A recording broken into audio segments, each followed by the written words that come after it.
purpose of my appearing before you here today is to tell you about a near fatal crash which I survived back in June of 1961 and give you a few clues as to how I managed to out with the Grim Reaper and maybe help you in case you get into a comparable situation either in an airplane crash, which is somewhat unlikely, or more likely an automobile or a motorcycle crash.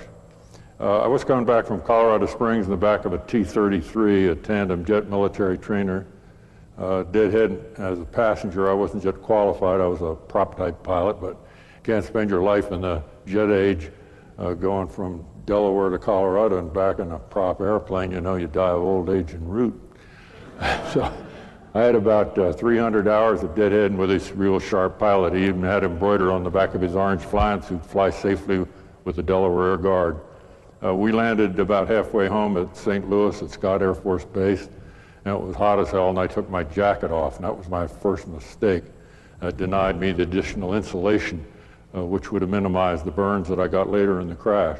But I always have a jacket on when I'm flying up around those high slopes, particularly, and any place actually, because if you had to crash land like the famous flight surgeon, Dr. Randy Lovelace, in hot summertime, crashed in those high slopes going from Albuquerque to Colorado Springs, survived the crash, but died from lack of jacket, died from exposure. So I always have a jacket on or with me anytime I'm flying, summer or winter. We went out for takeoff, and I used the checklist. I never used the checklist much in World War II. That's the war we won, in case you all have forgotten when we used to do that sort of thing. But we really can win them like we did in the desert. You know, give us the right equipment and give us a go signal, we could win them every time. But I always thought I knew my procedures so well, but right there on top of that checklist, if you don't use that checklist and you start getting distracted and start omitting items, that's where you really start getting into trouble. Right on the top of the back of that checklist, it says before takeoff, seat belt and shoulder harness fastened tight. Now, anytime I get in any kind of a moving vehicle, airplane, automobile, or whatever, first thing I do is shut that door and fasten the seat belt. If I get in a car that doesn't have a seat belt in it, I sit in the back seat here behind the driver. And if he says, "What are you sitting back there for?" I say, "Because if you hit something, I want you to go through that windshield first and make a good big hole. So when I go through, I won't get cut." But you got to fasten that thing every time you get in that machine. I charge my kids $1 if I catch them in a car with the door shut and the seat belt not fastened, $1 on the spot. If they don't have it, they go to work until they get it. None of those delayed payments or any of that foolishness. And both my kids have been in bad automobile accidents and one in an airplane accident, although they're good drivers and flyers. And they said the old man was sure right about seat belts that saved my life. And anytime you get a teenager to admit the old man is right about anything, you know, you've made an intellectual breakthrough. But you have to shut that door and fasten that seat belt in that airplane or automobile, and then go through the reverse process of touch the harness release here and touch the door handle, because they're always all in different places. And only 2% of the people get fished out of crashes or automobiles and airplanes. 98% get out under their own power. So you want to know where those release things are. And fasten that seat belt and shoulder harness snug, because if your body develops any momentum inside of that harness, it actually doubles the stresses and everything comes unglued. And then make sure that your chin strap and your nape strap are snug on your helmet and your visor's down, like if you're riding a motorcycle. How many of you all ride motorcycles? I got to explain to you. You may not live long enough, you know, to spend the money you save on gas. But what the big problem with the motorcycle, it's 14 times as dangerous when you go from 4 wheels to 2. But it's coming up to that intersection when you go to make that turn, and the person looks up there and he sees a narrow silhouette, which he subconsciously relates to a pedestrian or a horse or a bicycle or something. He doesn't see the threat of that automobile, and he'll instinctively turn in front of it. Although he may see it, he doesn't perceive it as a threat. So when you drive that motorcycle, be sure to presume that you're invisible and that other guy driving the car doesn't see you. And make sure, of course, that you have your visor down on your motorcycle or flying from bird strikes in the airplane or bugs in the motorcycle. Protect those eyes, because if you've ever been blind like I have for 4 or 5 days with it all black, it's a pretty darn terrifying experience. And then as a little additional precaution, although it's not on the checklist, I always made sure I could get my feet up on the panel, not punching out any glass, and that I could get my hands free so I could brace myself in case we ran off the end of that runway in that airplane. And people say, well, did you think you were going to crash? Heck no, I didn't think I was going to crash, right? I never got in the bloody thing. You know, that's ridiculous. But there's always a possibility, and I'd rather be prepared for the worst and pleasantly surprised when I don't crash than the other way around. And I feel that way about driving out there on that highway and amongst all those people that are out to exterminate me. You know, they be prepared for the worst. When we get off the ground, normal takeoff, run, checked each other back and forth on the checklist, got off the ground, got the flaps up, got the gear up. About the time we got it about 150 feet, the engine quit. No snap, no crackle, no pop, no nothing. Just quit absolutely cold. Right away we elected not to eject because 150 feet was the minimum altitude for ejection in that old T-33 with a non-rocket seat. And the Air Force has a tendency to raise the minimum to 50 feet with every unsuccessful ejection, you know. We weren't about to make any posthumous TO revisions, so we elected to ride it in. Now, I don't advocate riding them in. If that engine quits, you know, over the side, give it back to the taxpayer, the heck with it. And if you're going to err on ejection, err on the early side. But had we elected to eject, we never would have made it, because we took 35 feet out of a 110-foot tree right off the end of the runway. And while the pilot was trying to get an air start up front, I still had a chance to yank my seatbelt and shoulder harness as tight as it'd go, recheck chin strap, visor down, feet up on the panel, hands up like this. Then I did something real stupid. I held my head back like that. I think you have a natural tendency when you're going to look at, you're going to hit something, you say, geez, I can't look. And that's the worst position to have your head in, set you up to get the maximum momentum, tend to make you break your neck. And that's, of course, augmented by the weight of the helmet. What I should have done was I should have been sort of doubled up in the embryo position. You may not remember what the embryo position is. Maybe you could ask some second lieutenant. You know, he might know how it is. But, anyhow, the last thing I looked, I was looking at the airspeed. It said 125 knots, and I heard the trees at the bottom of the airplane. My head snapped forward. I got a red out as the blood rushed to my head. My helmet just rotated off my head because I hadn't adjusted the nape strap properly in that old P2 helmet, and it went completely out of the aircraft, the canopy bubble having fragmented out of the frame. And then as you get in any impact with a shoulder harness, it stretches and then it slings you back. And this thing slung me back and hit this soft, squashy headrest behind which there's a metal plate, and that thing knocked me out. Now they have padded that up now, so you don't have that possibility of recurrence, and they put frangible material on there. And you want to take a look around the cockpits that you're flying in, or vehicles with strange technological breakthroughs like a meat skewer for you to hang your head on in there, and get it padded up with some styrofoam out of an old ice chest and some masking tape. And be sure that your headrest on your automobile is up where it's going to support the back of your neck, because in that front end collision, as you'll see in these tapes on the automobiles here in a little while, when you go forward like that, you snap back. If that headrest is low, you're going to break your neck right over the top of it. It's got to be up where it's going to support the back of your neck. And same thing if you're rear-ended, after you've survived the initial crash in that automobile, then you look in the mirror and see some guy's going to hit you from behind coming about 25 miles an hour. Then you want to put your feet up like this and head back against that headrest. Or if you don't have a headrest in the back seat, squash down in there so your head and neck are flat up against the seat, and that car can accelerate like that, and it won't break your neck. But as I started to come to, I had a feeling of well-being, like if you've ever been in the pressure chamber and contemplated taking off your mask at the equivalent of 30,000 feet, and all of a sudden you feel real high. and then you pass out. And I don't know how many of you all have done that. A few. Well, I guess they pick on the generals mostly. But anyhow, that for my training, that warning, that high feeling when I was regaining consciousness was a warning to me that I was near unconsciousness, maybe near death. So right away I was motivated to do something, because when I'd been with General Patton in the 2nd Armored Division, he always said, anytime you're in a panic situation, do something. Don't sit there frozen with terror. Do something. If you can't think of anything else, throw a fit.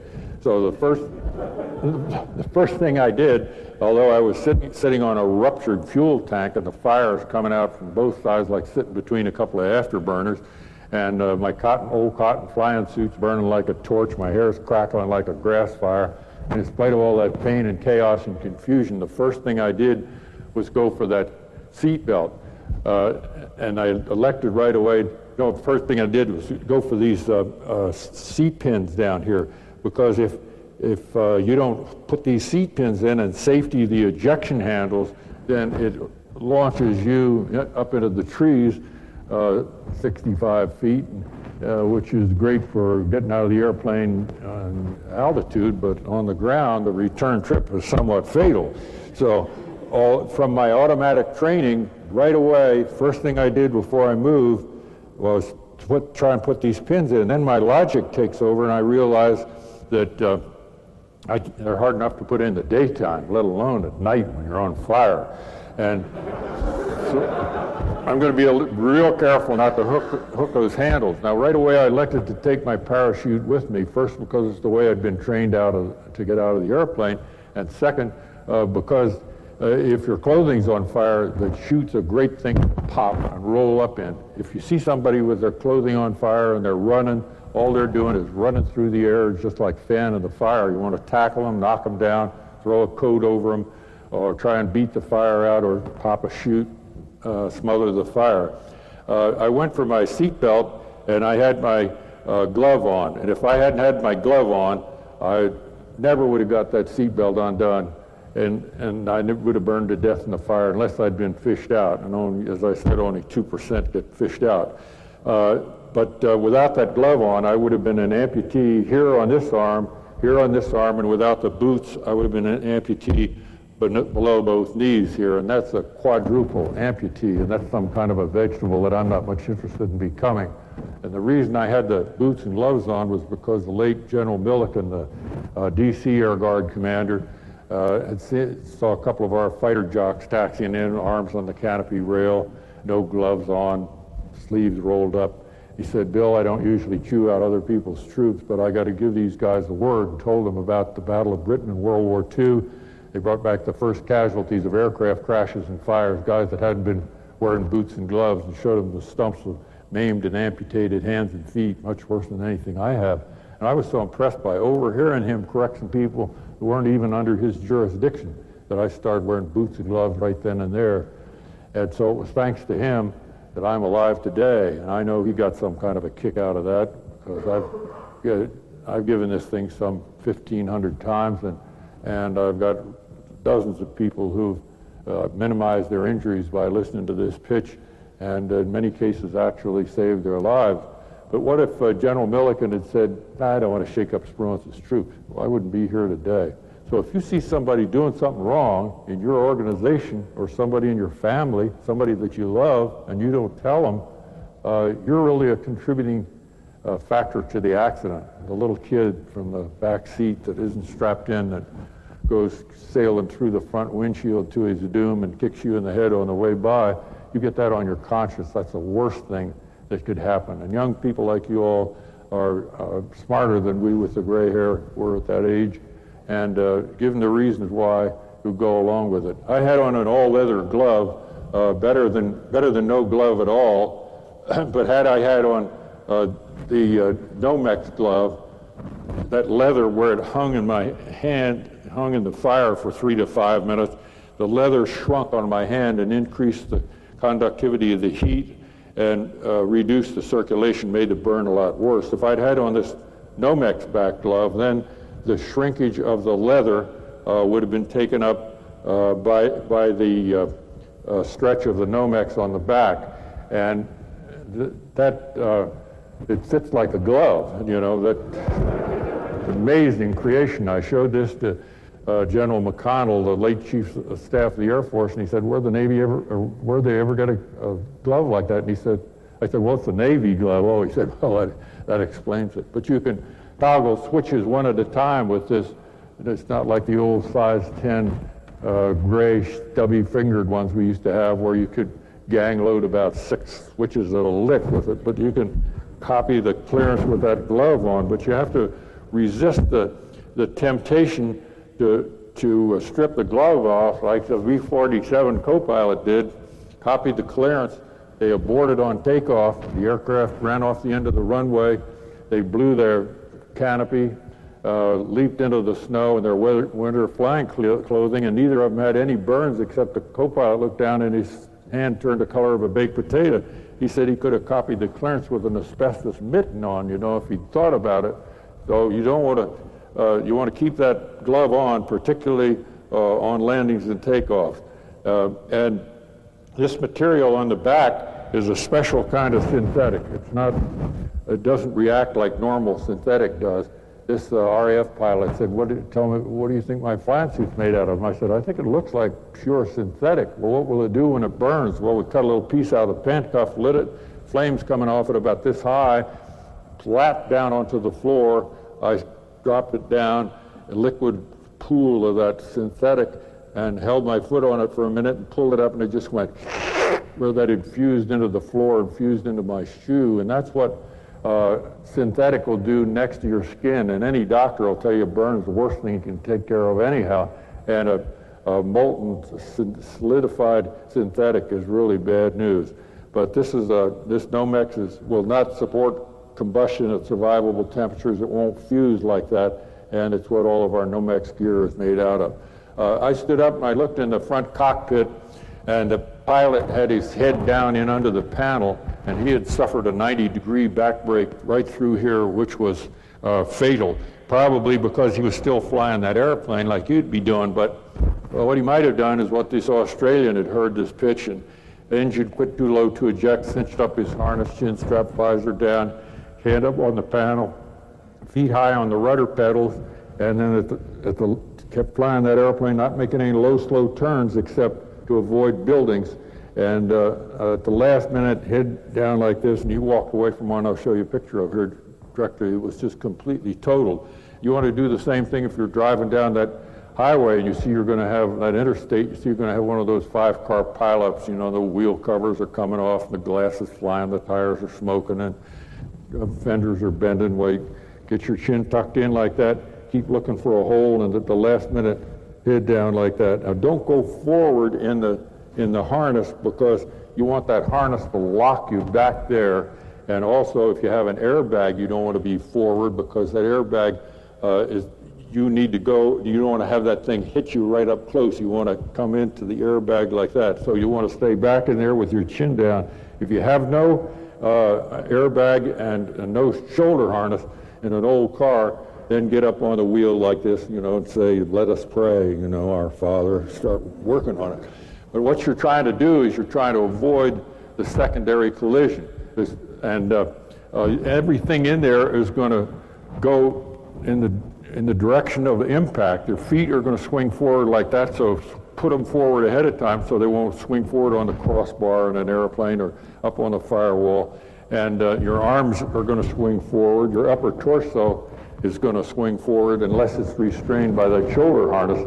And if it is, then you're going to be able to have your head forward so it won't snap forward like that. Preposition yourself where you're going to be, because everything in that machine becomes a missile at the impact velocity. Like if you're going through a school zone at 15 miles an hour, do you think you can run 15 miles an hour? Right here, can you run 15 miles an hour? You know, that's a 4-minute mile. You might not be able to sustain that, but if her husband's coming through the kitchen with a butcher knife, don't you think you could peek out at 15? I bet you could. But if you're looking at a good-looking girl going through that school zone and all of a sudden you don't have your belt on and a little kid runs out in front of the car in front of you, you're looking at the girl, your car stops as it hits this other car that stopped for the kid, and your body's still going 15 miles an hour.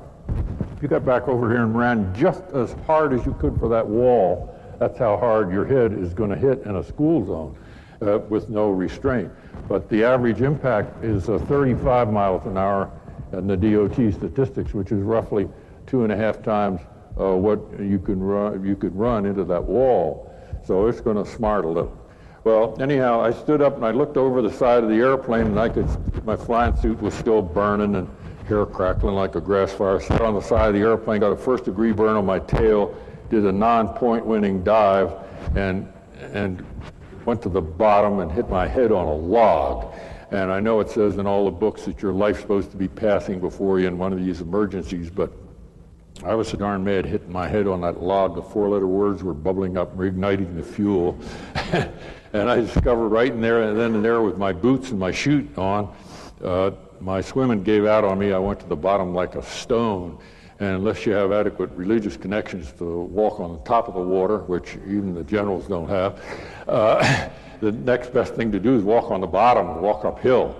And I did that till I got where I could kick off the surface and shoot to the kick off the bottom and shoot to the surface and do a butterfly breaststroke and knock that fire and oil and stuff off of the top of that water. Because if you take one gulp of that fire, you get lung burns, and that you last about 2 weeks. In the Ramstein crash, where a couple of guys were sitting on a cot watching the fire, watching the 4 Italians run together, the fireball rolled over the crowd. One guy dove in the ditch and held his breath, and the fireball rolled over him. The other guy looked up and said, "What was that?" And I went to see him in the hospital. He was dead in 2 weeks. So you don't want to ever inhale that fire.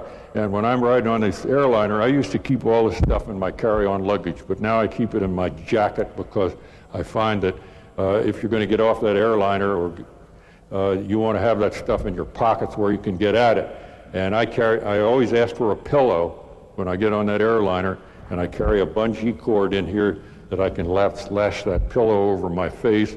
And I've got a pair of diver's goggles in here, and a hat. And a hat, diver's goggles, and a pillow. Now, the first thing that happens in fire, whether you're in a hotel or in an airplane, is you take a breath, and that pillow may not filter out the toxic properties, but it'll filter out the physical properties to which a lot of that toxicity adheres, and it'll cut down on the heat intake.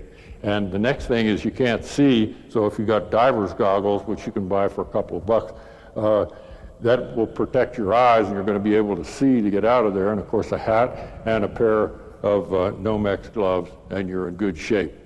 But the main thing is, in any kind of a fire, don't inhale that stuff. Well, I did a butterfly breaststroke, and I got up on the bank, and that's where the crash crew found me about 17 minutes after impact, although it was only 1.5 miles off the end of the runway. And 80% of the crashes occur within 2 miles of the approach or overrun end of that runway. And the inadequate access roads, they couldn't get in there with anything except hand-carried fire extinguishers. They started to pick me up, and the synthetic straps of my chute had all fused into my cotton flying suit. And I said, "Well, cut me out of it." And nobody had a knife. Well, of course, I had a knife with me. I carry a knife with me every place I go, because you can never tell when you're going to have an emergency or you're going to need a knife. Like if they were to merge the Air National Guard into the Air Force Reserve, carry to that one. You know, I don't think I could put up with that one. I hope there are no 2-star reservists here today. But you want to carry a knife with you, because I had a knife in the leg pocket of my flying suit, but I always carry one with me, and I carry a flashlight, and I carry a whistle. That's one of the greatest security devices in the world. And I gave a bunch of whistles to the girls in the hospital when I got my annual physical a while back, and told them they have to put them on their keychains. And one of the girls came in the next morning and said that she was unlocking a door to her car with an armful of groceries in a dark parking lot, and a guy jumped her. and all she did was go, blew the whistle, and the guy took off. Well, I asked the police psychologist, why did he run? And he said, well, that subconsciously they associate that with the referee, recess is over, that's a symbol of authority. They don't know whether it's a stakeout, they don't know what it is, but they don't want the whistle. They might want her tear gas gun or something like that, or mace, but they sure don't want her whistle. And so this, if I see somebody or hear somebody blowing a whistle, why, gee, the first thing I do is just reach in my pocket here and flip out my cellular phone, and start 911. There's a hood out here, jumped a girl in the lot, and the police are there. And if you're down in an airplane or on a hunting accident or roll your car off the highway, there's nothing like this whistle to alert people as to where you are. And also I carry a GPS in my pocket. Why not? And so all I do is reach down into my gear here and pull out my GPS and call 911 and give the Coast Guard the coordinates, and then you punch your home number in and say, honey, I'll be a little late for dinner. All that other survival stuff, fishing tackle and all that, you can have it. That's Stone Age material. But you can cup this whistle, and a lifeguard told me that you can multiply it by a factor of 3, the range of that whistle, just by cupping it. When I'm down in South Washington and in kind of a bad area and a guy starts coming out and you hear, I put that whistle in my teeth and say, don't move out. And this guy is over here, is coming after me, 2 of them. I got my tear gas gun here and I can get 2 of them in the eyes, blowing the whistle simultaneously, and then the 3rd guy hits me from behind and I'm down and I say, I'm 81 years old, you've broken my back. And they say, oh, he broken his back. And then I pull out my stun gun here and start taking him out at the knees. But for a nominal fee, see, you can wait for the crime bill if you want, but I'd rather go ahead and be prepared. But anyhow, I got up on the bank and they put me in the ambulance, and about that time the seat went off and launched that 190-pound seat up into the trees. And I said, gee, if anybody's got any connections with the front office, say a short prayer that darn seat doesn't come through the roof of this ambulance and kill us all, because I've had enough trouble with that airplane for one day. And sure enough, they had a Catholic chaplain on there. They gave me the last rites of the Catholic Church. And had told me the next morning, and I said, well, that's the reason I survived, I guess, because I'm a Presbyterian and it didn't take. But there are a few Catholics to laugh at that. I got you special dispensation. But don't ever sell those chaplains short, because in the 36 major operations I had in that hospital, lots of times going into that OR, odds were 1 in 10 I was going to survive. And when they get that slim, it's pretty nice to have a chaplain come in and say a little prayer in front of the doctors and nurses, sort of get everybody on the same frequency in the operating room. And when it comes to praying, I want somebody who's fully checked out and qualified and operationally ready and all that sort of thing. But after the first 4 days, when they realized I wasn't going to agree with them when they kept pronouncing me dead, and that's the only time I disagree with the doctors. I don't go along with that pronouncing you dead routine. Not that I'm afraid of dying, because when I was reading Peter Pan when I was a kid, Death's a Wonderful Adventure, someplace I've never been before. But I'm not sure where I'm going, so I'm going to do my best to stick around.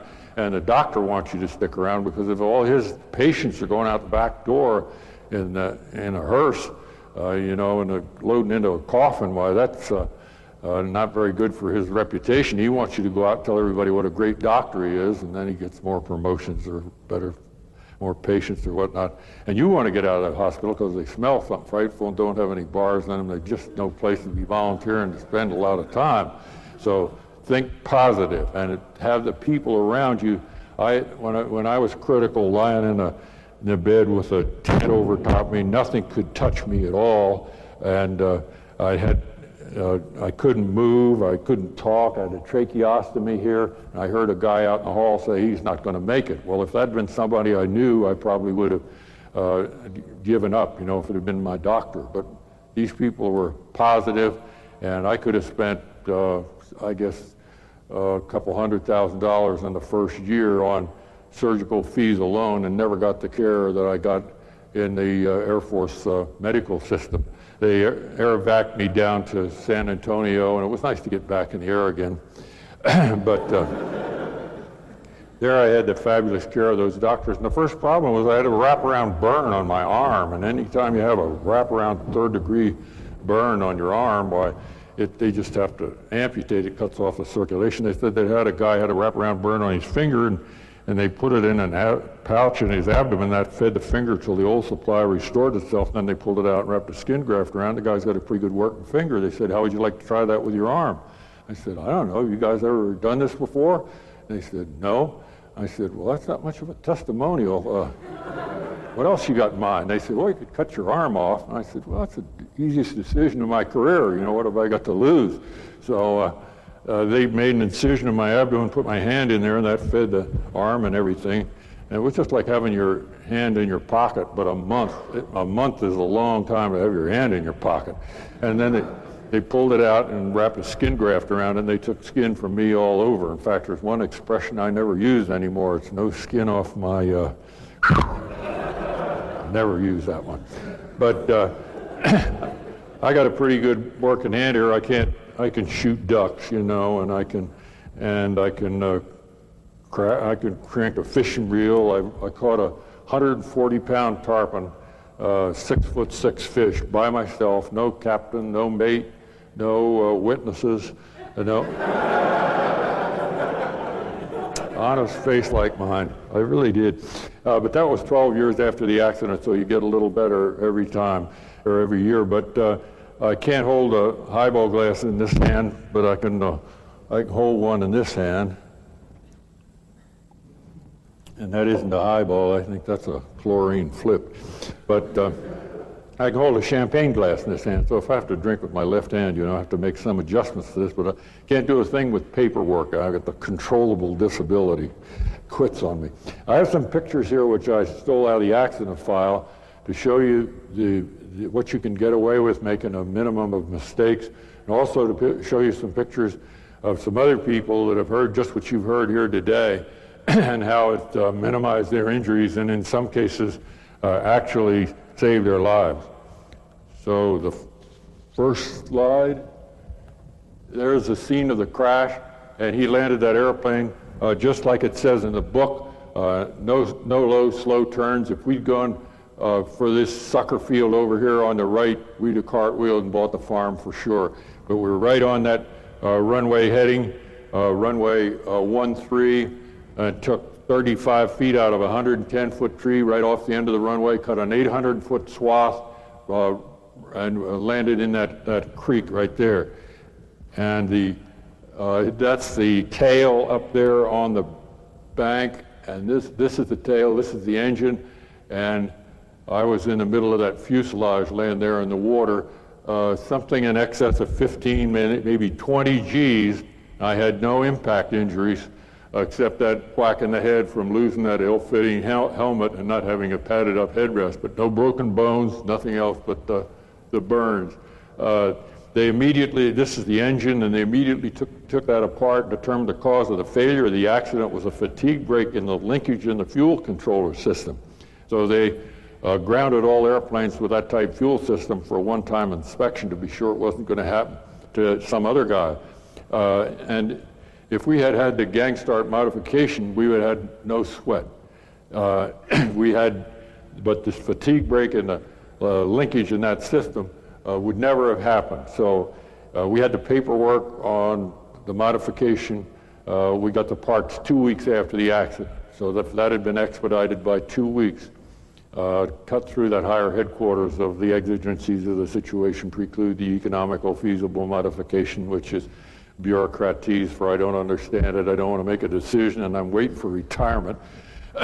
If that had been expedited by 2 weeks, the pilot's 5 kids would still have a father. So when you're fooling with safety items, you're really in a race against time, and something that is a matter of life and death. And here's the engine up here on the bank, having broken off from behind me, sitting here in the remnants of Delaware Air Guard painted on the side of the aircraft. I'm a great believer in painting the name of your outfit on the side of your aircraft and your automobiles. And vehicles and everything. It's good for recruiting and that sort of thing. But when you have a crash, you always get on the front page of the local paper, and then you get famous for having crashes with your name on a wreck. So the first thing to do is get out there and get the survivors out, and then get the paint remover and take your name off of there. Paint on there Iraqi Air Force or something like that, or the US Navy or something. I almost got thrown off a carrier for saying that one time. Quite a bit of fire damage due to the fact they couldn't get in with anything but hand-carried fire extinguishers. Had we had a chopper with a bottle, we'd had no sweat. Talking to this rescue guy over in Thailand, I said, what can I tell people around airplanes that'll improve your odds in saving their lives? And he said the thing that bugs us most in the rescue business is sitting there in the firehouse, bored to death, and all of a sudden you look up and there's a burning airplane in the middle of the runway, and it takes us 3 to 5 minutes to get out there. Whereas if you had declared an emergency, we could have had the fire trucks strung out down the runway, had the helicopter hovering, and maybe could have got that fire out before it even got lit. Because it's only a matter of 3 to 5 minutes before you go from a flash burn like a sunburn to a second, third, or a fatal degree of burn. When I went over the side of that airplane, I had a perfect mental picture of this page out of this old World War II training manual, which I know I hadn't looked at for at least 15 years, and I've got a lousy memory. I can't remember anything on there now except swimming through fire, but I can remember that picture. I can remember that guy doing that butterfly breaststroke, and if I hadn't done that, if I hadn't seen that page, I would have taken a gulp of fire and I wouldn't be here today. So that page saved my life. So you want to read all the horror publications that you can possibly get your hands on, and one page, all the accident reports, and one page might save your life like that saved mine. As it was, I did have some lung damage, and the anesthesiologist said in some of those 5-hour operations were of anesthetic of the 36, there's a heck of a strain on your lungs, and he said if I'd been a heavy smoker, that I never would have survived. I quit smoking in 1940, and I had about 20 years to get that crud and stuff out of my lungs, because when you're smoking on one of those cigarettes, you're taking in carbon monoxide, which is a poisonous gas, the nicotine, the tar, the smoke, and the cancer-producing substances. And what it's basically doing is carbon monoxide is depriving your brain of oxygen, so it's really reducing your smarts factors, and particularly in flying high-performance airplanes and driving out on the highways today, you need all the smarts factors you can get. And the nicotine actually constricts the blood vessels. And I started smoking when I was 5 years old. You know, I know what that high feeling is from smoking those cigarettes, and it is actually taking the blood from your brain and stupefying you. The smoke is 3 times as suffocating as the Environmental Protection Agency's standards for air pollution. In the airliners, before they put the smoking ban on, it was 50 times the EPA standards, 50 times. And when you're smoking, if a wife and a husband are smoking around with little crumb crunchers and rugrats, you know, they're running around the floor, and they're inhaling that secondary stuff. The British found out years ago that it would make them catch more colds, and it'd give them trouble getting over them. And now they found that it actually reduces the brain development of the children to be inhaling that ambient smoke. So when a little kid comes to you and says, "Daddy, help me with your homework," if he's half full of smoke and stupefied, you know, if you hadn't done that to him, he probably would have been able to figure it out for himself. You wouldn't have to help him even. And chronically, it'll cause a chronic lung damage. My late wife, she didn't feel very well. She smoked, and she didn't feel very well, and so we took her to 3 major medical centers for her annual physical, and nobody could find anything wrong with her. The next year, first physical, squamous cell inoperable terminal lung cancer.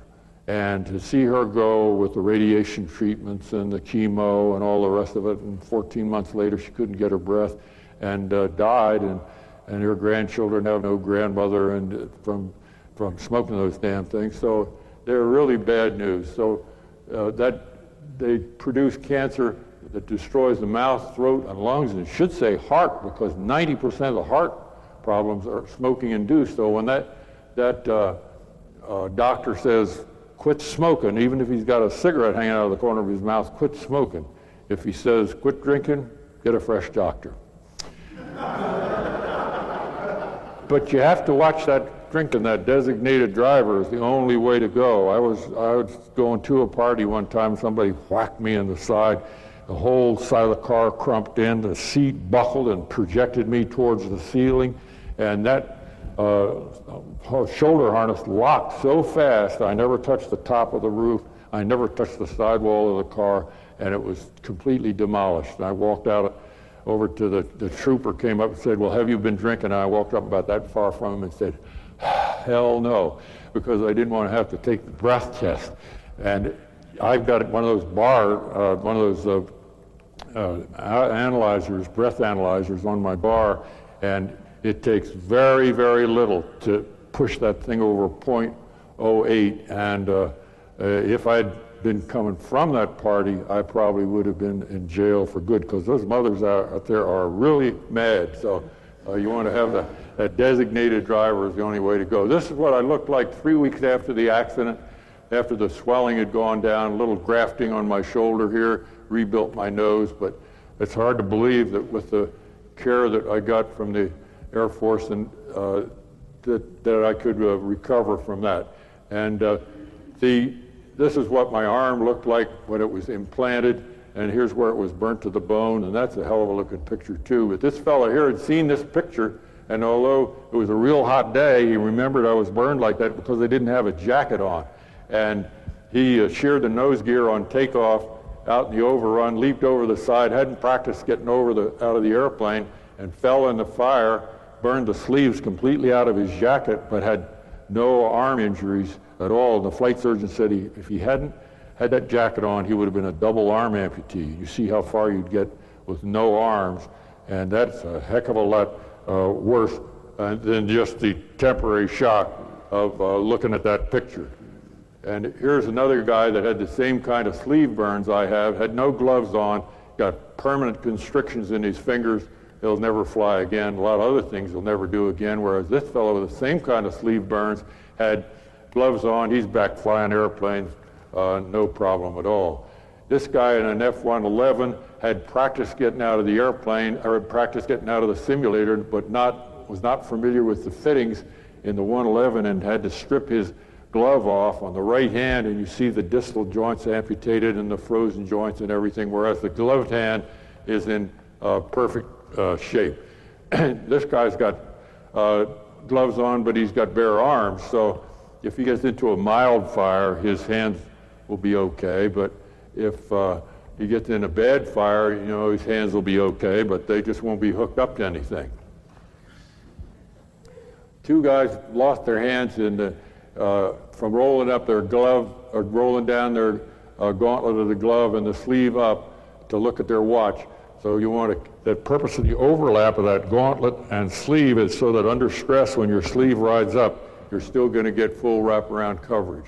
This is a Daytona car racer, had everything going for him, the roll bar, seat belt, shoulder harness, and everything, except he forgot his gloves. And you can see what it did to his hands. This is the safest aircraft we've probably ever had in the Air Force, the C-141. This one was taxied out into the path of a Marine A-6 bomb loaded on the takeoff roll, and everybody got killed up front in the 141.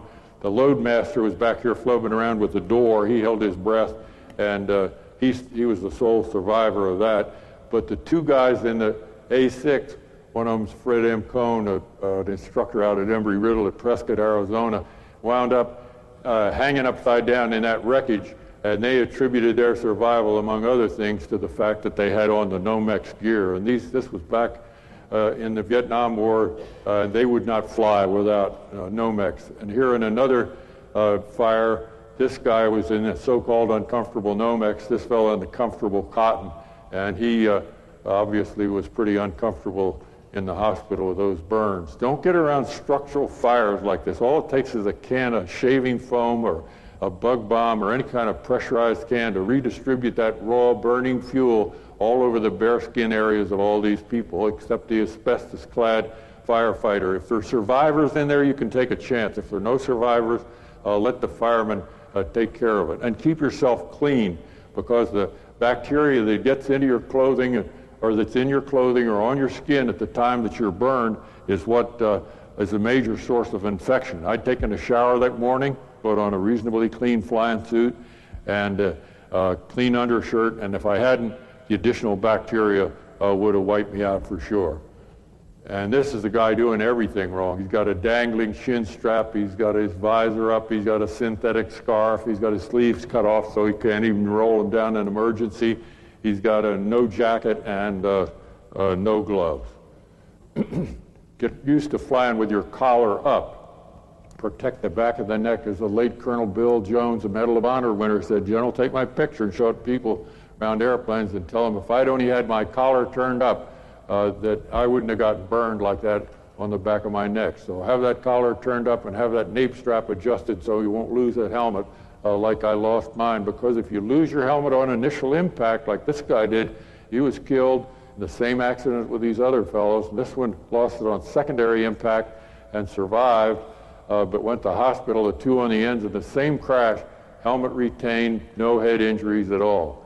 So when you're riding that motorcycle, wear a helmet, wear some gloves, wear long sleeves, and wear some leather, and be 14 times as careful as going in a four-wheel car. On an impact sled, you can see the neck brakes is snapping forward as the guy decelerates. So the chance of least breaking your neck is stretching it that way, and snapping it forward's the next best way to break it. And over the back like that, you'll break it every time or get paralysis. That's for sure.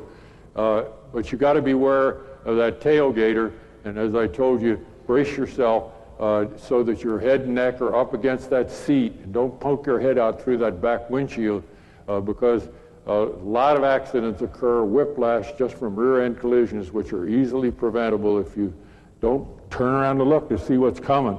Just automatically go in that position. And this fellow rolled 3 times in his car when he punctured a left tire with a piece of jagged metal in that wet, muddy road, and rolled 3 times over into the woods. And he's an Embry-Riddle instructor at Daytona, and said that if he'd been in the Jesus I can't look position with his head up, when that roof came down, it would have crushed his skull and killed him for sure. He had 15 years of flying and had always worn a lap belt, and I don't know, he'd been driving for 4 or 5 years and always wore a lap belt, but never wore a shoulder harness until he heard this pitch. And that harness, he said, as he was decelerating, rolling, he could feel that thing cutting into him, and he was hoping it wouldn't fail. And he wound up upside down, turned the switch off right away, because you know that Volkswagen with the tank in front, that's Hitler's revenge. You got to cut that switch off so it won't ignite on you. And he did not do what another friend of mine did. He was upside down and undid his belt, broke his neck. What you do is you put your hand up there first and then undo the belt. And if you're upside down in water or anything, before you get disoriented and undo that belt, you want to jettison the door handles before you get disoriented. And the impact was such that the front seat was laying out in the woods. We put it back in there. I couldn't believe it had torn out of there. If he hadn't been belted in, he would have been projected right out through with a seat. If the kids had been in there, they'd have gone out to their doom, because there was kids' toys all over in the woods. And so you want to belt your kids, belt them regularly. It may save their lives. And you start these little crumb crunchers off in one of these love seats, and you don't want to have them facing aft in with an airbag, because if they're facing aft in an airbag, that airbag will project them right backward like that. You want to put those little kids in the back seat, or if you have to put them in the front, have them facing forward. And they don't know whether they're going forward or backwards. They're just as happy going either way.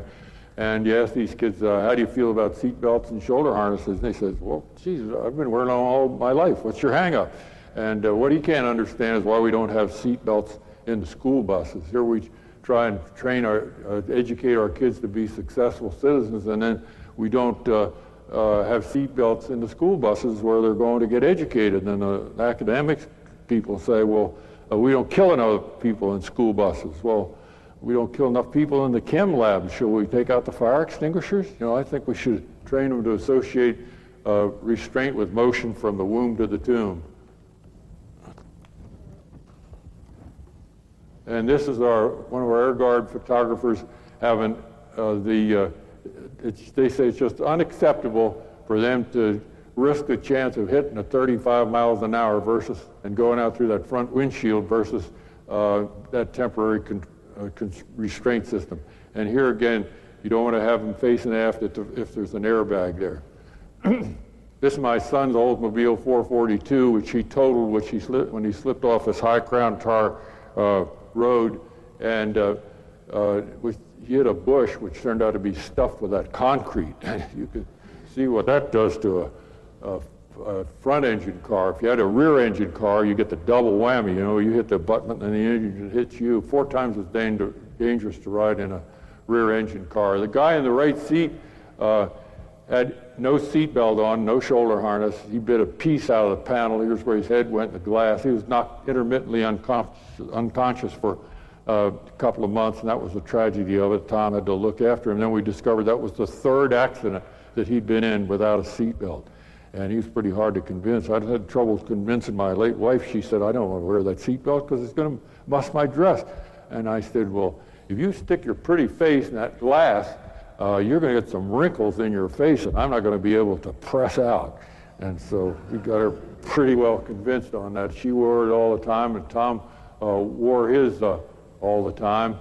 And when he hit in the old convertible with no shoulder harness, why, he slammed into that column, and it collapsed as designed. You can hit up to about 50 miles an hour with a collapsible column, and no chance of fatality. Add the shoulder harness to that, you're up to about 60. Now, both these guys said that they were going around 35 miles an hour, and this tape, I asked the Ford Motor Company do you think they were going 35? And he said, well, you take a look at this tape and you figure whether you think they were going 35 miles an hour or not. And this is the tape that they showed me.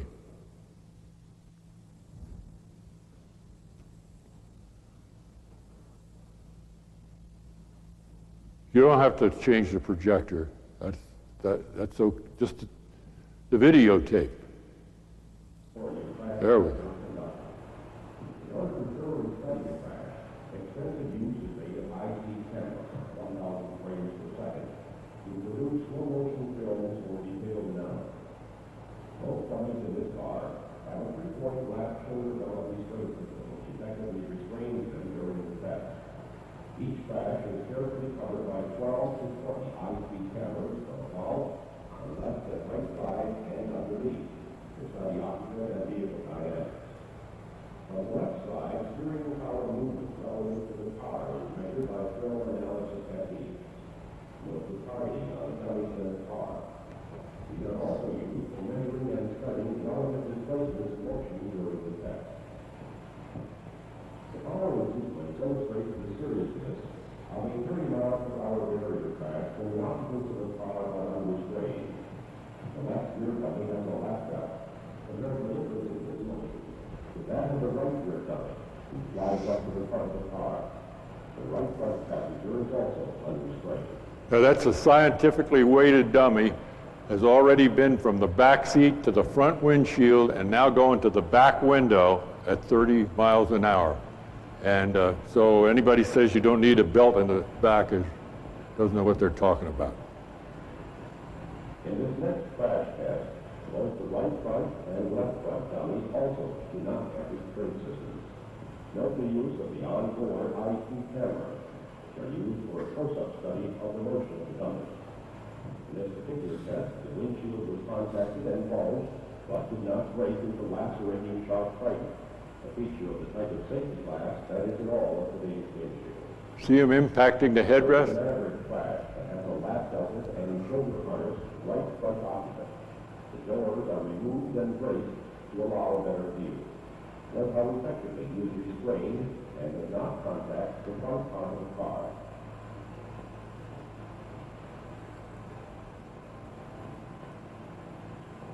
This next crash is a mercy with a right front airbag system upper torso restraint. The dummy is lap belted. The bag inflates with a crash sensor detects the severe impact, and the dummy impacts the bag prior to movement into the pedal area. See that headrest going back? This next test is a 30 mph, 30-degree head-on accident simulation, with both cars moving at the same speed. Both cars were equipped with an airbag restraint system. The bag inflated early enough to keep the occupants from further contact with any other forward portion of the car.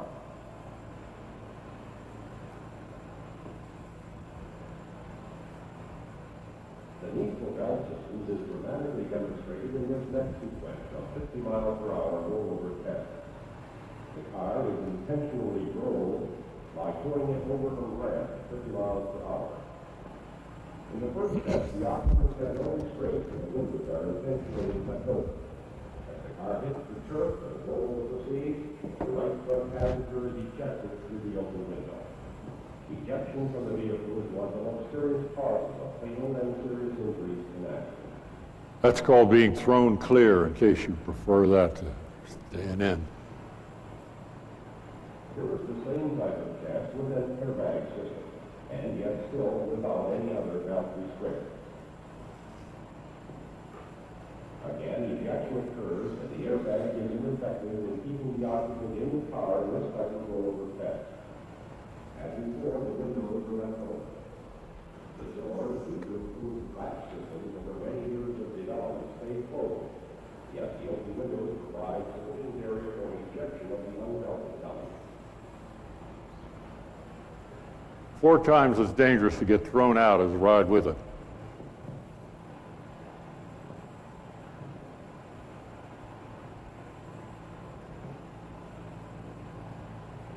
The third in the sequence is an example of the same rollover test with passengers who have been restrained by a lap shoulder belt. Again, the window is left open. The car rolls violently, yet the occupants are contained within the vehicle. Evidence has shown that the likelihood of serious injury or death is reduced if you are kept within the vehicle during an accident involving a roll. And you have to wear that lap belt even though you have an automatic shoulder harness or an airbag or anything else. You still have to have that lap belt on to keep from getting ejected out of that machine.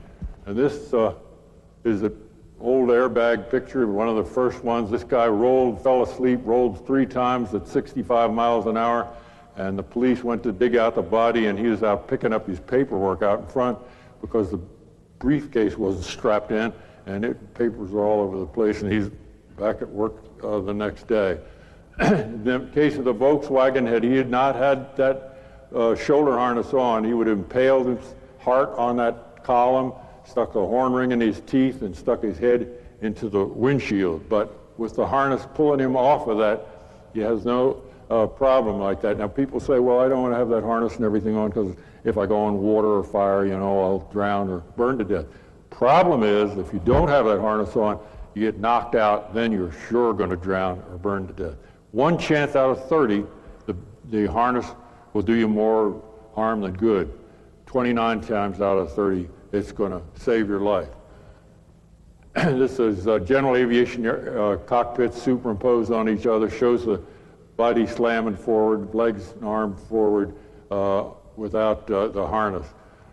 And if you don't have a shoulder harness in an old car or any kind of an old airplane, get 10 feet of webbing and sew a loop with heavy cord in each end, and then thread that through your rear seat belt or tie it back there, put your front seat belt through those 2 loops, and therefore a couple of bucks, you've upped your odds about 80% for survival. I'm always asked where to sit, whether face forward or face aft. Well, this aft-facing seat will tear out at this forward point with the leverage at 12 Gs, whereas this seat will tear out at 20 Gs. So if I'm facing forward, unless there's a bulkhead there, if there's a bulkhead, then that's fine. I'd prefer an aft-facing seat, and the military aircraft reinforce the floor structure, so that's good for about 20 Gs too. This fella saw this picture right here, and went into this position, putting his feet up so they're not down below there where they're going to get broken by the crossbar, as happened, and 5 guys broke their legs in another airplane.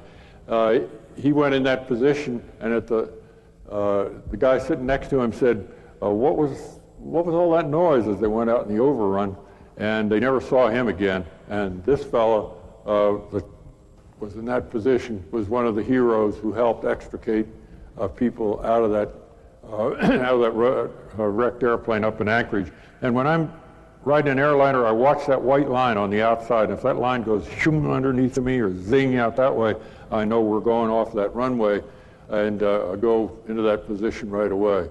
This fellow was in the Pango crash, and they hit a wind shear, and as they started to gyrate, he went into that position right away. They hit, bounced, and it was at night, and a lot of people thought that was the final landing. And their bodies flying all over, they undid their belts and their bodies flying all over the place.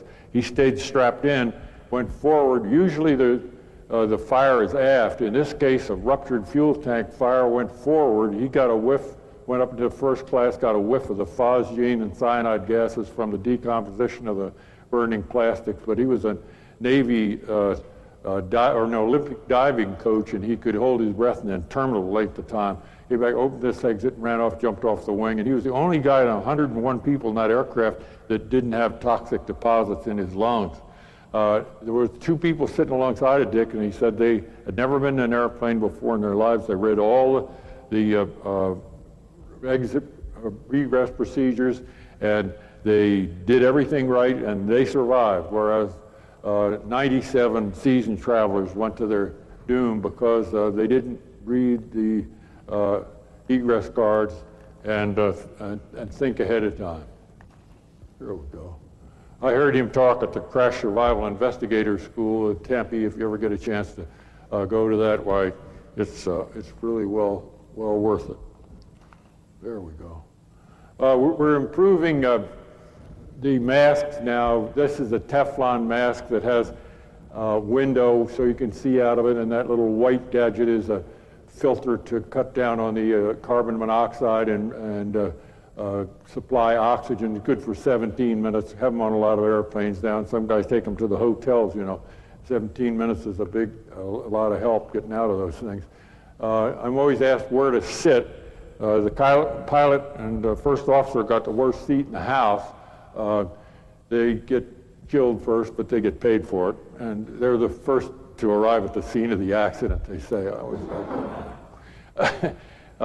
Then you go first class, get killed first, and go coach and arrive alive. So the best place to sit is in the, don't be telling everybody this now, but is in the aisle seat in the overwing exit row, because although the aircraft tends to break up in the front first, or it separates from the wings there, and tail separates there, structurally the strongest part of the airplane is that wing area, and although you're sitting over fuel, the fuel is usually aft, and that gives you an option of forward, rear, or out either side, whichever one seems to have the least fire. This guy, if he'd gone out, he did go out over the nose, all the fire was aft, and had no problem at all. This fella, hang by his hands. You don't want to jump off a high wing, break your leg in case that airplane's going to blow up. You want to hang by your hands, and so you won't hurt yourself. And this is a completely impossible picture here. Here's this girl going down this slide in a skirt, and that skirt is going to be zing right over her backside, and she's going to be going at twice the speed of light down that mat there and getting a smoke and burn from not having slacks and flats on, because you want to wear, don't wear short skirts, you girls, and don't wear spikes, because it's the spikes, if they don't puncture the Teflon slide, they have to hook, and you'll tumble, break your neck at the bottom, and the slacks are the only way to go. My wife's a pretty classy lady. She doesn't like to wear flats and slacks, but she wears them when she gets on that airplane, and when she gets off, we're going to a party or something, like she changes her clothes, has something in her carry-on luggage. But if you wind up without your shoes, you want to wear functional shoes, because in this aircraft, they took all the shoes off the people, and they were running around in their bare feet in this jagged metal and splinters and embers and everything else. After this accident, they changed the rules, and now you're allowed to wear any kind of shoes except the spikes. And if you were to step out there on a hot ramp in the summertime, the nylons are just, with no shoes, those nylons will just fuse right into your foot with a ramp temperature of 130 degrees or so. And in the wintertime, it's obvious that you need a jacket.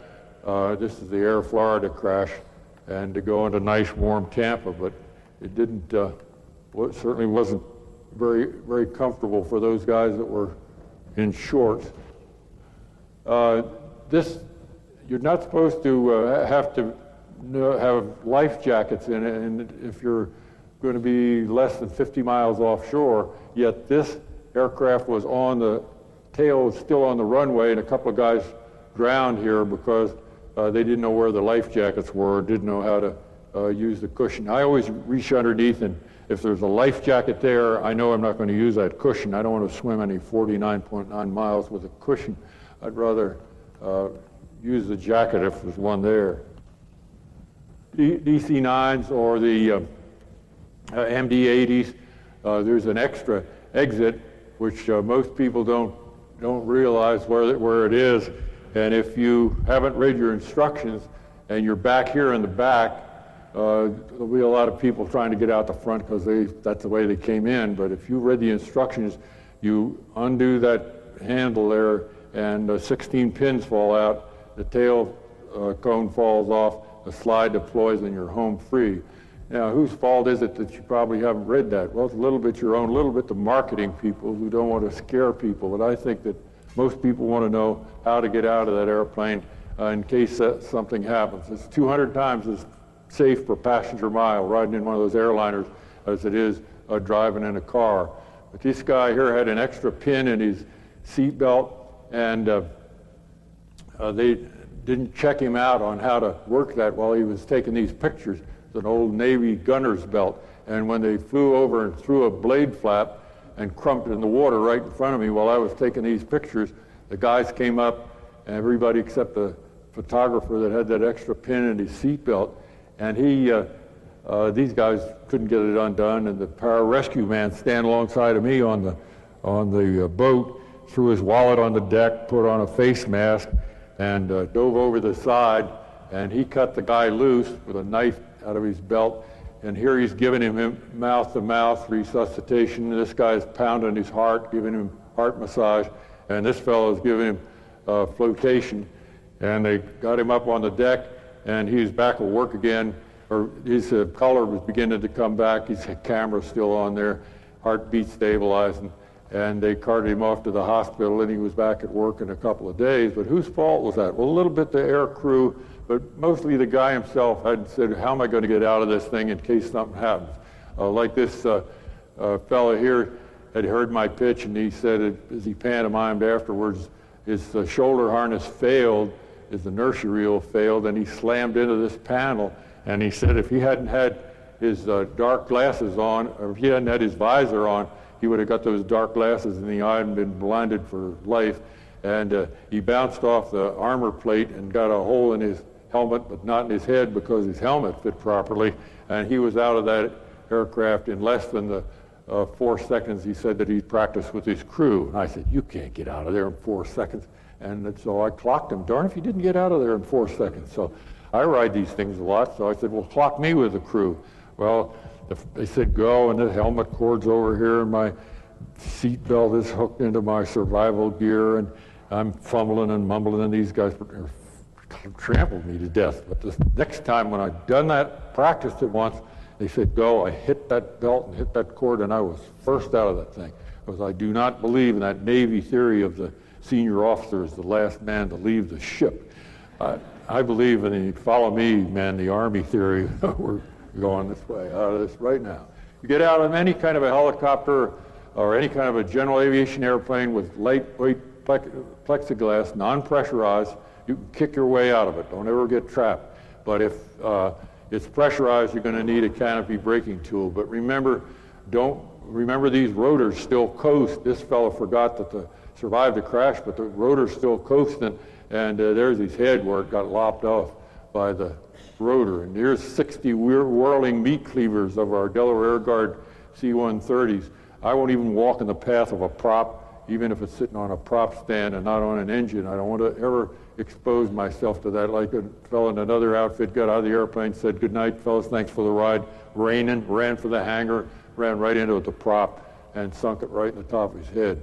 Here's a guy shooting coyotes out in the desert with a light airplane, didn't have a shoulder harness on, stalled in probably 35 miles an hour, and that's what his face looked like in a morgue. That's a pretty ghastly looking picture. I don't like to look at that either, but we show that to our guys and gals down at Embry-Riddle to show them if they're sitting there looking at that instrument light and hit the ground through circumstances beyond their control and don't have that harness on, that instrument light will make a lasting impression in their head, and that's a pretty ghastly looking picture too. But if that's the best instructor we have and that's the best student we have, and I can shock him with that to wearing that harness, then I say it's well worth it. And that's the kind of realistic technique we used at Embry-Riddle at our campuses at Daytona, Prescott, Arizona, and our extended campus where you could get a master's degree at 125 residence centers. Or best ROTC in the country, highest success rate. You can't get in the academy or get a guard slot. This is really the best way to go Air Force. And this is the kind of realistic training I'm giving you right now. This is the airplane I got out of. This is the type of glove I had on. I had on that all leather glove, better than no glove at all, but had I had my Nomex glove, I wouldn't have had that problem. This is the checklist that was dug out of the wreckage afterwards. Seatbelt, shoulder harness fastened. There are the gloves. And this fella, it's helped a few people. Like this fella ran off the end of the runway still going like hell, said he might as well brace himself like that general said in that lecture a while back. Hit so hard the canopy jammed. He took a canopy braking tool and punched a hole through there, and this guy here went out through that hole. And he said he couldn't go back through there again for $1 million. But when you're scared and that adrenaline lights your afterburner, well, you can just launch like a rocket right out of one of those things. And here's the Australian I was telling you about. Here's the gear in the foreground, nose all bashed in. First time he practiced getting out of that airplane took him 20 seconds, and he said the fourth time he was down to 5 seconds, and when he actually crashed, he cut that time in half. And this guy was a loadmaster in the back of a C-130, didn't want to sit in front of the cargo, didn't even have a belt back here, doubled up in a ball, heard the co-pilot say, you're at minimums, go around. They hit, pilot, co-pilot killed, navigator badly burned. The loadmaster rode that cargo all the way up here and walked out through the hole in the side of that thing and said, the commander said, I guess everybody got killed in that one. He said, not me. Colonel, don't notify my next of kin. I'm right here. 4 guys walked away from this one because they too, like the others, had heard this pitch. And this Navy pilot seen one of my videotapes, said he didn't think much of it, but when his engine quit, he saw the whole thing in instant replay. And they walked away from that massive wreckage there.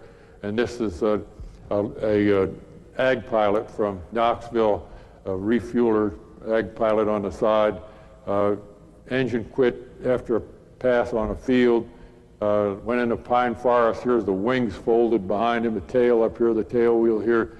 Walked down it, climbed out of it, no sweat, hitchhiking, trying to go back to town. Nobody would pick him up. Luckily, he had a bracket down there that he hadn't padded up, and he gashed his leg a little bit. He got a little blood on there and rubbed it on his face, and a bread truck picked him up. So you have to have some injuries, or you may never get back to town.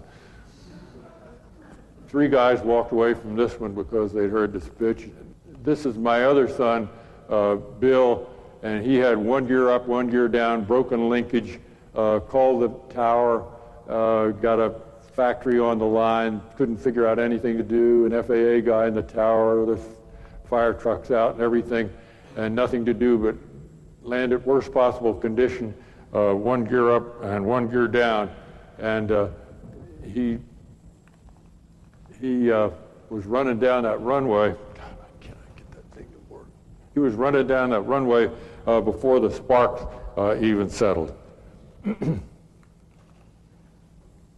This is 4 guys walked away from this crash of this helicopter because they'd heard this pitch, and that's the most dangerous operation in the history of aviation, the Army aviation operation in Vietnam. They had 4 accidents to 1 combat loss, and some of the combat losses were actually probably accidents. So this memorial to dead crew members here, 3 out of 4 of those rows don't have to be there if they practice proper safety procedures, and if they maybe some of those combat losses weren't there, and if they'd been prepared and thought ahead of things, instead of being on that memorial, they could have been down in Florida fishing with me, and that's the fish that I caught by myself. And if you think I'm bragging, you're absolutely correct.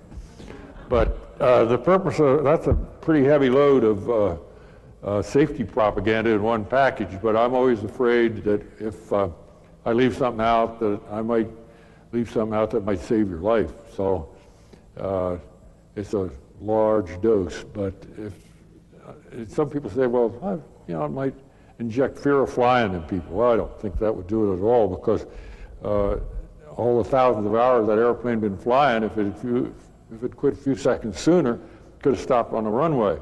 If it quit a few seconds later, we could have engaged the barrier or maybe stopped on the runway.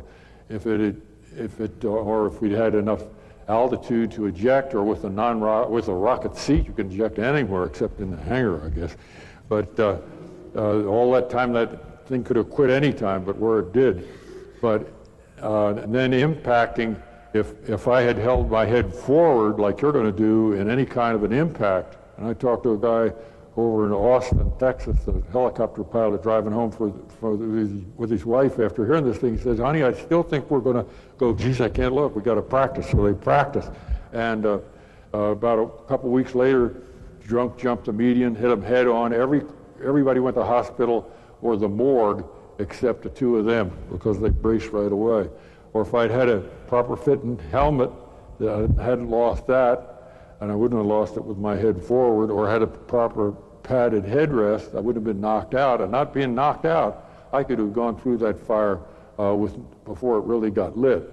And even after it was lit, I've talked to firemen who've been in chemical plants where a ball of fire came through. They just go down there and hold their breath. Main thing is, don't hold your breath or go like this. Don't breathe that stuff in.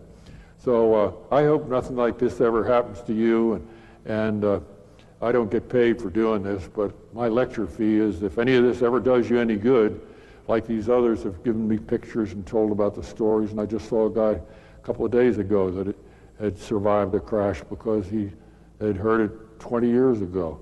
So if it ever does you any good, try and get it back to me or get it in the safety system, because I think that's the way to sell safety, is to tell people what you did right or what you did wrong.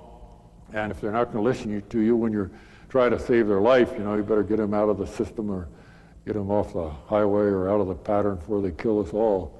So I wish you all the very best of luck. And as far as survival goes, it's essential to have, for national survival, we got to have a good, strong military, and we got to have the expense and everything of keeping the military establishment today. We can't afford to have accidents, and we want to have everybody in the military survive and help the nation survive. And as far as fear of flying goes, the only thing that really scares me about flying is the drive to the airport. Thank you.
Because if you had to crash land like the famous flight surgeon, Dr. Randy Lovelace, on hot summertime, crashed in those high slopes going from Albuquerque to Colorado Springs, survived the crash, but died from lack of a jacket, died from exposure.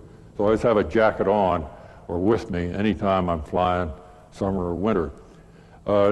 we went out for takeoff, and I used the checklist. I never used the checklist much in World War II. That's a war we won, in case you all have forgotten when we used to do that sort of thing.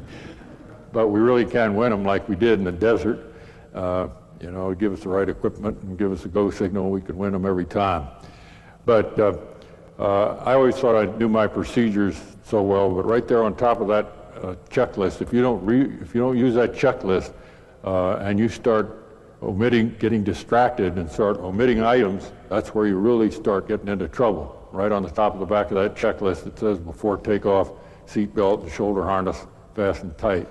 Now, anytime I get in any kind of a moving vehicle, airplane, automobile, or whatever, first thing I do is shut that door and fasten the seat belt. If I get in a car that doesn't have a seat belt in it, I sit in the back seat here behind the driver. And if he says, "What are you sitting back there for?" I say, "Because if you hit something, I want you to go through that windshield first and make a good big hole. So when I go through, I won't get cut." But you got to fasten that thing every time you get in that machine. I charge my kids $1 if I catch them in a car with a door shut and the seat belt not fastened, $1 on the spot. If they don't.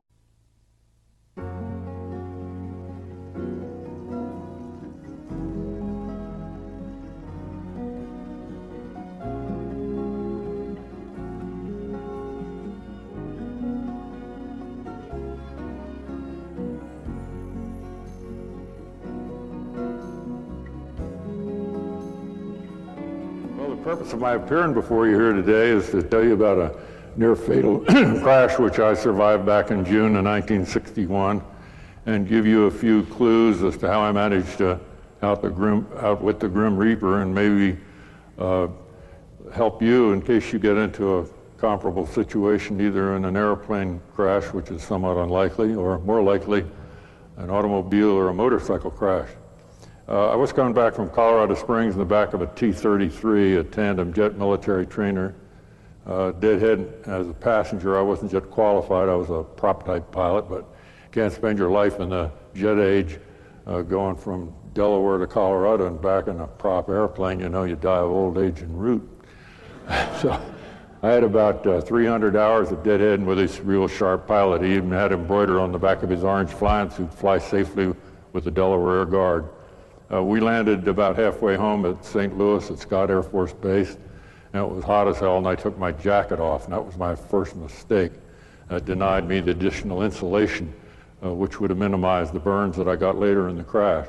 But I always have a jacket on when I'm flying up around those high slopes, particularly, and any place, actually. But right away, we elected not to eject because 150 feet was the minimum altitude for ejection in that old T-33 with a non-rocket seat. And the Air Force has the tendency to raise the minimum to 50 feet with every unsuccessful ejection, you know. We weren't about to make any posthumous TO revisions, so we elected to ride it in. Now, I don't advocate riding them in. If that engine quits, you know, over the side, give it back to the taxpayer, the heck with it. And if you're going to err on ejection, err on the early side. But had we elected to eject, we never would have made it because we took 35 feet out of a 110-foot tree right off the end of the runway. And while the pilot was trying to get an air start up front, I still had a chance to yank my seatbelt and shoulder harness as tight as it'd go, recheck chin strap, visor down, feet up on the panel, hands up like this. Then I did something real stupid. I held my head back like that. I think you have a natural tendency when you're going to look at, you can hit something, you say, geez, I can't look. And that's the worst position to have your head in, set you up to get the maximum momentum and make you break your neck. And that's, of course, augmented by the weight of the helmet. What I should have done was I should have been sort of doubled up in the embryo position. You may not remember what the embryo position is. Maybe you could ask some second lieutenant. You know, he might know how it is. But, anyhow, the last thing I looked, I was looking at the airspeed. It said 125 knots, and I heard the trees at the bottom of the airplane. My head snapped forward. I got a red out as have it. They go to work until they get it. None of those delayed payments or any of that foolishness. And both my kids have been in bed, automobile accidents, and one in an airplane accident, although they're good drivers and flyers. And they said the old man was sure right about seatbelts that saved my life. And anytime you get a teenager to admit the old man is right about anything, you know, you've made an intellectual breakthrough. But you have to shut that door and fasten that seatbelt in that airplane or automobile, and then go through the reverse process of touch the harness release here and touch the door handle, because they're always all in different places. And only 2% of the people get fished out of crashes or automobiles and airplanes. 98% get out under their own power. So you want to know where those release things are. And fasten that seat belt and shoulder harness snug, because if your body develops any momentum inside of that harness, it actually doubles the stresses and everything comes unglued. And then make sure that your chin strap and your nape strap are snug on your helmet and your visors down, like if you're riding a motorcycle. How many of you all ride motorcycles? I got to explain to you. You may not live long enough, you know, to spend the money you save on gas. But what the big problem with the motorcycle, it's 14 times as dangerous when you go from 4 wheels to 2. But it's coming up to that intersection when you go to make that turn, and the person looks up there and he sees a narrow silhouette, which he subconsciously relates to a pedestrian or a horse or a bicycle or something. He doesn't see the threat of that automobile, and he'll instinctively turn in front of it. Although he may see it, he doesn't perceive it as a threat.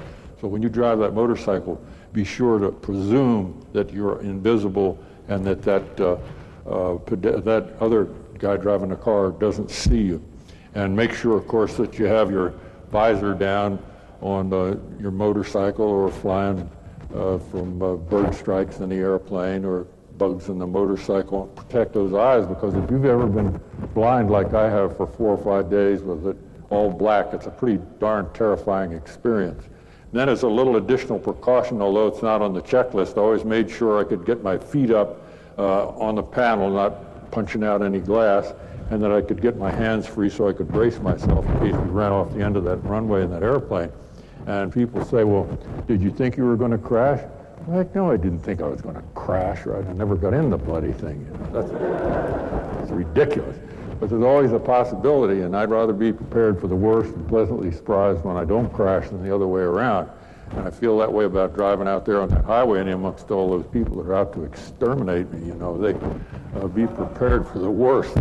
When we get off the ground, normal takeoff run, checked each other back and forth on the checklist, got off the ground, got the flaps up, got the gear up. About the time we got it about 150 feet, the engine quit. No snap, no crackle, no pop, no nothing. Just quit absolutely cold.